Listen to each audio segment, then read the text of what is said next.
कर दे, भरी जन्नत हिबा कर दे। नबी मुख्तार कुल है, जिसको जो चाहे अता कर दे। नबी मुख्तार कुल है, जिसको जो चाहे अता कर दे। अलीपुर के बाशूर मुसलमान, अगर वाकई आपने मेरी तकरीर को दिल से सुन लिया तो कलिया चक में याद रखिए एक रोशनी पैदा होगी, एक इनकलाब आएगा। मुसलमानों का ईमान हमेशा मजबूत रहेगा। आप दारुल उलूम से जुड़े रहेंगे, अपने उलमाए अहले सुन्नत की कद्र करेंगे, आप अपने उलमाए अहले सुन्नत से मोहब्बत करेंगे, मसलक आला हजरत के झंडे के नीचे रहने की कोशिश करेंगे। अभी मैंने कुरान की जिस आयत को मौजू बनाया, अल्लाह ताला फरमाता है मा आताकुमुर रसूल फखुजू वमा नहाकुम अन्हु फंतहू। ऐ मेरे बंदो, रब फरमाता है ऐ मेरे बंदो, मेरा रसूल तुम्हें जो भी दे दिल से कबूल करो। मेरा रसूल तुम्हें जो भी दे दिल से कबूल करो, और जिन चीजों से मना करे बाज रहो, रुक जाओ, क्योंकि मेरे रसूल का हुक्म मेरा हुक्म है। मेरे रसूल का देना मेरा देना है, मेरे रसूल की अता मेरी अता है, मेरे रसूल की नाफरमानी मेरी नाफरमानी है, मेरे रसूल से फिरना मुझसे फिरना है, मेरे रसूल की गुस्ताखी मेरी गुस्ताखी है। यह किसका ऐलान है? रब का ऐलान है। अगर इतनी बात समझ में आ गई तो सारा मजमा हाथ उठाकर बोलो सुभान अल्लाह, और जोर से बोलो सुभान अल्लाह। अभी बहुत ज्यादा ठंडी नहीं है, अभी तो हल्की ठंडी, वो भी कई दिन के बाद हवा चली है तो ठंडी पड़ी है, लेकिन जब मेरी हवा चलेगी तो ये ठंडी गर्मी में बदल जाएगी। अब तक आप ठंडे हैं, लेकिन अब मेरी हवा चलने जा रही है जिससे आपको गर्मी आएगी। आपको अंडा खाने की कोई जरूरत नहीं है, बिल्कुल आप अदब से बैठे, होश में बैठे, मेरी तरफ देखिए, कुरान का अंदाज़े बयान देखिए। कुरान कहता है ऐ मेरे बंदो, रब फरमाता है ऐ मेरे बंदो, मेरा रसूल तुम्हें जो भी दे दिल से कबूल करो, इनकार मत करो, मेरे रसूल की तकसीम पर राजी रहो। मेरा रसूल जो भी दे दिल से कबूल करो, और जिन चीजों से मना करे बाज रहो, रुक जाओ, क्योंकि मेरे रसूल का देना मेरा देना है, मेरे रसूल का हुक्म मेरा हुक्म है, मेरे रसूल का मना करना मेरा मना करना है, मेरे रसूल की नाफरमानी मेरी नाफरमानी है, मेरे रसूल की गुस्ताखी मेरी गुस्ताखी है। ये रब्बे करीम का ऐलान है। इस आयत से पता चला अल्लाह ने नबी को साहिब इख्तियार बनाया है, पावर दिया है। नबी जिसे चाहे, जो चाहे, जब चाहे, जिस चीज का चाहे हुक्म दे दे।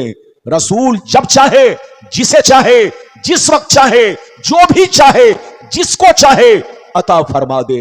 ये अल्लाह ने नबी को पावर दिया है। लेकिन कुछ बेईमान लोग कहते हैं नबी को कोई पावर नहीं है, वो पगला है, पगला। उससे कहो तौबा करे, अरे जोर से बोलो, उससे कहो तौबा करे। खुदा जब दीन लेता है तो अकले छीन लेता है, जब गीडर की मौत आती है तो अलीपुर में भागता है, और जब किसी की किस्मत में जहन्नमी होना लिख दिया जाता है तो फिर बुकराती छांटता है। उससे कहिए बुकराती मत छाटो, तौबा करो, तौबा।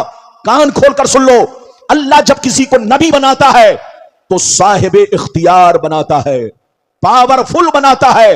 वो नबी हो ही नहीं सकता जो साहिब इख्तियार ना हो।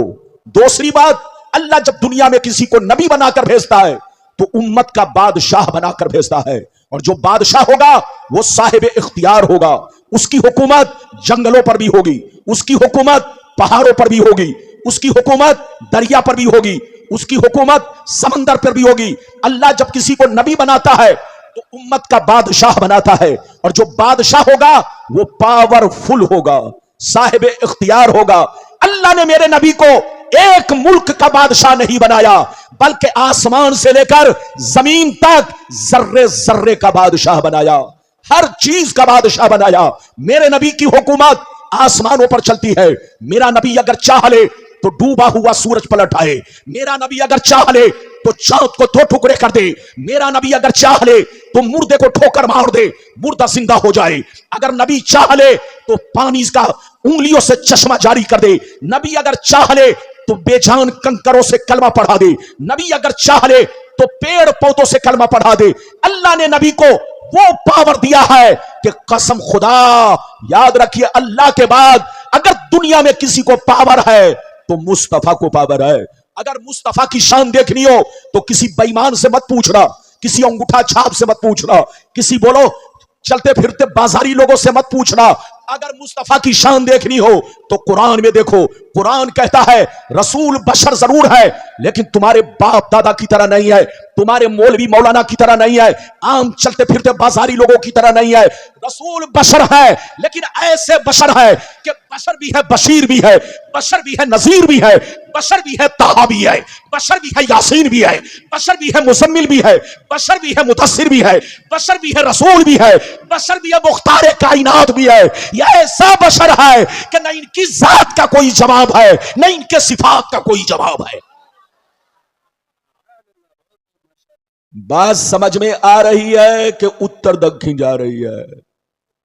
अरे जोर से बोलो। या अलीपुर वाले लगता है आज मुर्गा जमकर खाकर आए।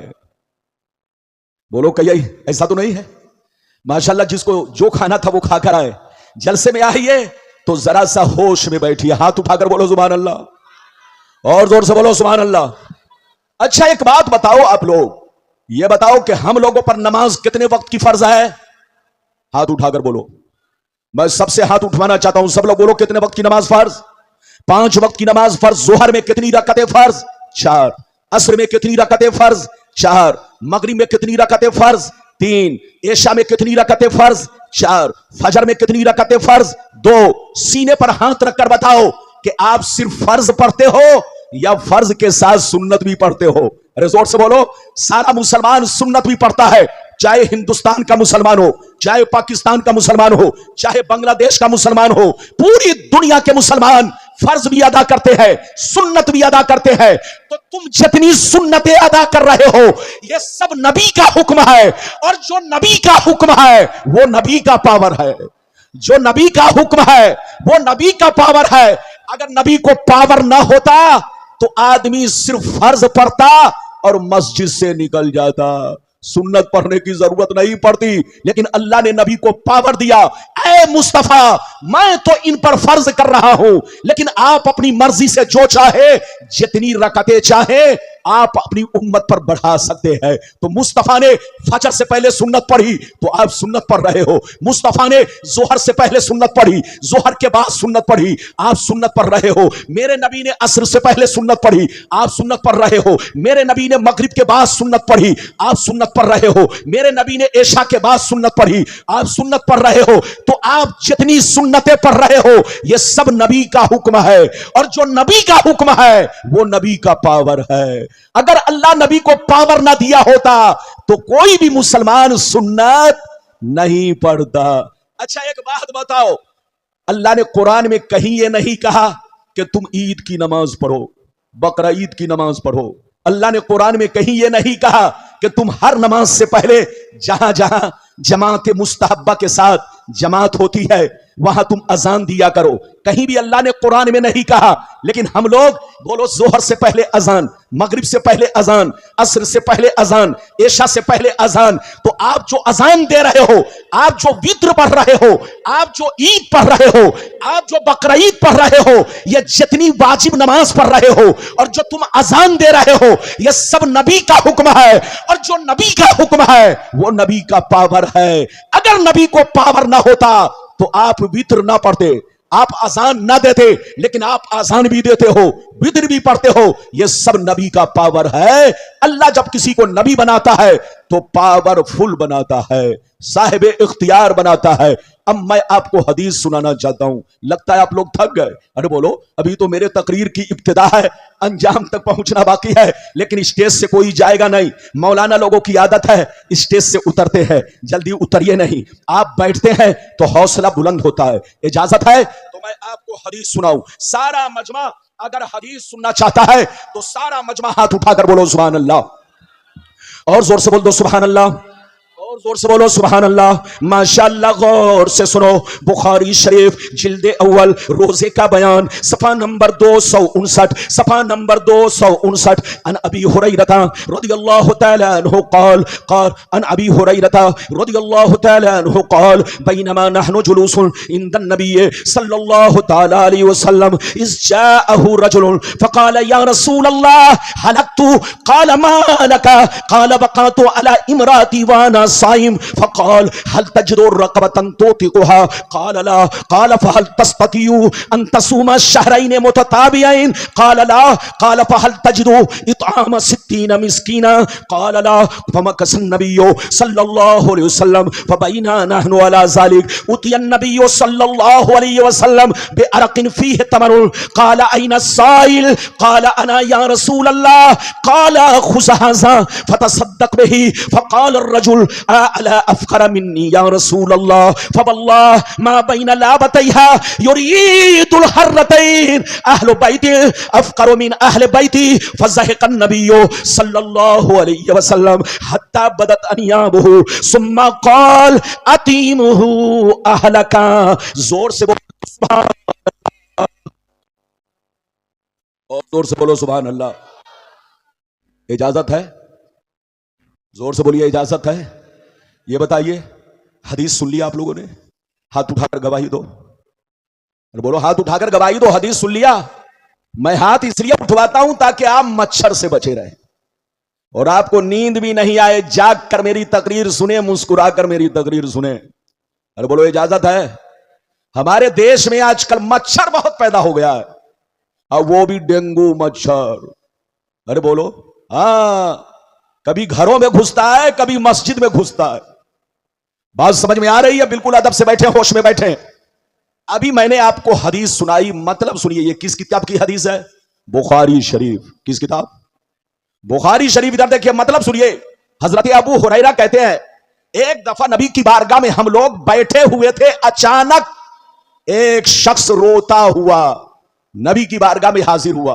गौर से सुनिए, नबी की बारगाह में रोता हुआ हाजिर हुआ, ये कहता हुआ हाजिर हुआ, हलक तो या रसूल अल्लाह, ये अल्लाह के रसूल मैं हिलाक हो गया, ये अल्लाह के रसूल मैं बर्बाद हो गया, ये अल्लाह के रसूल मैंने बहुत बड़ा गुनाह कर लिया है।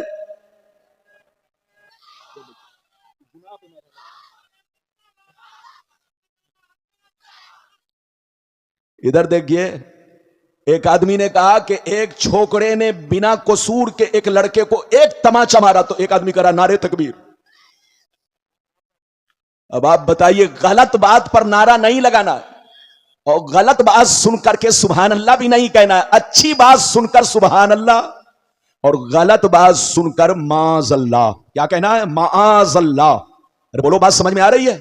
इधर देखिए, हजरत अबू हुरैरा कहते हैं, एक दफा नबी की बारगाह में हम लोग बैठे हुए थे, अचानक एक शख्स रोता हुआ हाजिर हुआ, ये कहता हुआ हाजिर हुआ, ये अल्लाह के रसूल मैं हिलाक हो गया, मैं बर्बाद हो गया, ये अल्लाह के रसूल मैंने बहुत बड़ा गुनाह कर लिया है। क्या? ये अल्लाह के रसूल मैंने बहुत बड़ा गुनाह कर लिया है। गौर से सुनिए, जैसे नबी ने सुना तो पूछा मालका। क्या पूछा? जोर से बोलो। मालका, तूने कौन सा गुनाह किया है? कितना बड़ा गुनाह किया है? कितनी बड़ी गलती किया है? कितना बड़ा पाप किया है कि इतना रो रहे हो? कहा, अल्लाह के रसूल मैंने रोजे की हालत में अपनी बीवी से संबंध बना लिया है, मैंने रोजे की हालत में अपनी बीवी से सोहबत कर लिया है, जिमा कर लिया है, रोजा तोड़ दिया है, संबंध बना लिया है, मुझसे गलती हो गई। ये अल्लाह के रसूल मेरी गलती माफ कैसे होगी? मैं बहुत बड़ा गुनहगार हूं। जैसे नबी ने सुना तो नबी ने फरमाया, तूने अब रोजा तोड़ दिया है तो सजा तो मिलेगी ना, कफारा तो अदा करना होगा, तभी तुम्हारी गलती माफ होगी। एक रोजा तोड़ने की सजा यह है कि जाओ मार्केट में पहुंचो, गुलाम खरीदो और गुलाम खरीद कर आजाद करो, तब तुम्हारा गुनाह माफ होगा। जैसे वो आदमी सुना, लड़खड़ा गया, कहा अल्लाह के रसूल मैं मजदूर आदमी हूं, डेली कमाता हूं, डेली खाता हूं, बाल बच्चों का पेट पालना मुश्किल काम हो चुका है। ये अल्लाह के रसूल बाल बच्चों को खिलाना मुश्किल काम हो चुका है। मेरे पास इतनी ताकत नहीं, इतने पैसे नहीं कि मैं गुलाम खरीद कर आजाद कर सकूं। जैसे नबी ने इतना सुना तो फरमाया ऐसा करो, जब गुलाम आजाद नहीं कर सकते तो जाओ 60 रोजे रखो। 60, एक रोजा तोड़ने की सजा 60 रोजा है। आजकल जवान छोकरे रमजान में रोजा नहीं रखते और रख कर तोड़ देते हैं। मसला सुन लो, एक रोजा तोड़ने की सजा 60 रोजा है, तब तुम्हारा गुनाह माफ होगा, और वो भी कंटिन्यू रखना है। अगर 59 रख कर तोड़ दिया तो फिर से 60 रखो। मेरी तरफ देखो, नबी की बारगाह में जब वो पहुंचे तो नबी ने फरमाया चलो तुम गुलाम आजाद नहीं कर सकते तो 60 रोजे रखो, तब तुम्हारा गुनाह माफ होगा। जैसे 60 रोजे का नाम सुना लड़खड़ाने लगे, कहने लगे या रसूल अल्लाह मैं गरीब आदमी हूं, मैं मजदूर आदमी हूं, डेली कमाता हूं, डेली खाता हूं, रमजान के रोजे तो निभा रहा हूं मगर 60 रोजे नहीं रख सकता। अगर रखूंगा तो बाल बच्चे भूखे रह जाएंगे। ये अल्लाह के रसूल मैं 60 रोजे भी नहीं रख सकता। जैसे नबी ने इतना सुना तो फरमाया चलो तुम 60 रोजे नहीं रख सकते तो ऐसा करो, जाओ मदीने में 60 गरीबों को खाना खिलाओ। कितने गरीबों को? 60 गरीबों को खाना खिलाओ तो तुम्हारा गुनाह माफ होगा, तुम्हारी गलती माफ होगी। जैसे 60 गरीब का नाम सुना तो रोने लगे और रोने लगे। कहा अल्लाह के रसूल मैं अपने चंद बच्चे के खुर्दोनोश का इंतजाम नहीं कर पाता हूं, मुश्किल काम हो रहा है। ये अल्लाह के रसूल तो मैं 60 मिस्कीनों को खाना कैसे खिला सकता हूं? मेरे पास इतनी ताकत नहीं, इतना बजट नहीं कि मैं 60 मिस्कीनों को खाना भी खिला सकूं। जैसे नबी ने इतना सुना तो सर झुका लिया। जैसे सर झुकाया नबी की बारगाह में अचानक 2 टोकरा खजूर आया। क्या आया? जल्दी बोलो। 2 बड़ा बड़ा टोकरा। टोकरा समझते हैं? अरे बोलो, टोकरा समझते हैं? आप लोग जानते हैं टोकरा किसको कहते हैं? इधर देखिए, आप लोग तो जानते होंगे। अरे जिससे बोलिए। ओ बंगाल में इसको झूरी बोलते हैं। चाहे झुर्री हो चाहे बोलो झुर्रा हो, अरे जोर से बोलो, चाहे झुर्री हो चाहे झुर्रा हो चाहे टोकरा हो। नबी की बारगाह में बड़ा बड़ा टोकरा, इधर देखिए बुखारी में है 1 टोकरा और मुस्लिम शरीफ में है 2 टोकरा खजूर आया। खजूर के पत्तों से वो टोकरा बनाता था। बोलो, खजूर के पत्तों से वो टोकरा बनता था। उसी टोकरे में बोलो 2 टोकरा खजूर, एक टोकरे में 15 सा, दूसरे टोकरे में 15 सा, यानी 30 सा खजूर था। एक सा कितने का होता है मालूम है? एक सा 4 किलो 90 ग्राम का। हाथ उठाकर बोलो, एक सा कितने का होता है? 4 किलो 90 ग्राम का। तो अब आप सीने पर हाथ रखकर बताओ, दोनों टोकरे में 30 सा खजूर थे। नबी की बारगाह में जैसे खजूर आया, नबी ने गुलाम को बुलाया, गरीब गुलाम को बुलाया, कहा इधर आओ, ये दोनों टोकरा खजूर ले जाओ, अपने बच्चों को ये दोनों टोकरा खजूर ले जाओ, मदीने के गरीब मुसलमानों को खिला दो, तुम्हारा कफारा अदा हो जाएगा, तुम्हारा गुनाह माफ हो जाएगा। जैसे मदीने के गरीब मुसलमानों का नाम सुना और ज्यादा रोने लगे, कहने लगे या रसूल अल्लाह, क्या मैं अपने से ज्यादा गरीब को खिलाऊं? क्या मैं अपने से ज्यादा गरीब को खिलाऊं? नबी ने फरमाया हां, तुम अपने से ज्यादा गरीब को खिलाओ। जो तुमसे ज्यादा गरीब हो, जो तुमसे ज्यादा मिस्कीन हो, उनको जाकर खिलाओ। वो रो रो कर कहने लगे या रसूल अल्लाह, उस जात की कसम जिसने आपको नबी बनाकर भेजा है, मुझसे ज्यादा गरीब मदीने में कोई मुसलमान नहीं है, मुझसे ज्यादा गरीब मदीने में कोई मुसलमान नहीं है। खिलाऊं तो किसको खिलाऊं, तकसीम करूं तो किसको करूं, बांटूं तो किसको बांटूं? इतना सुनना था। नबी की दरियाए रहमत को जोश आ गया। नबी ने अपने पावर का इस्तेमाल किया, नबी ने अपने इख्तियार का इस्तेमाल किया। नबी ने फरमाया ऐ मेरे गरीब गुलाम, सबके लिए एक कानून है, लेकिन आज तुम्हारे लिए दूसरा कानून है। मैं अपने पावर का इस्तेमाल कर रहा हूं। चाचा, अगर मदीने में तुमसे ज्यादा कोई गरीब नहीं है तो ये दोनों टोकरा खजूर अपने बच्चों को खिला दो, तुम्हारा कफारा अदा हो जाएगा।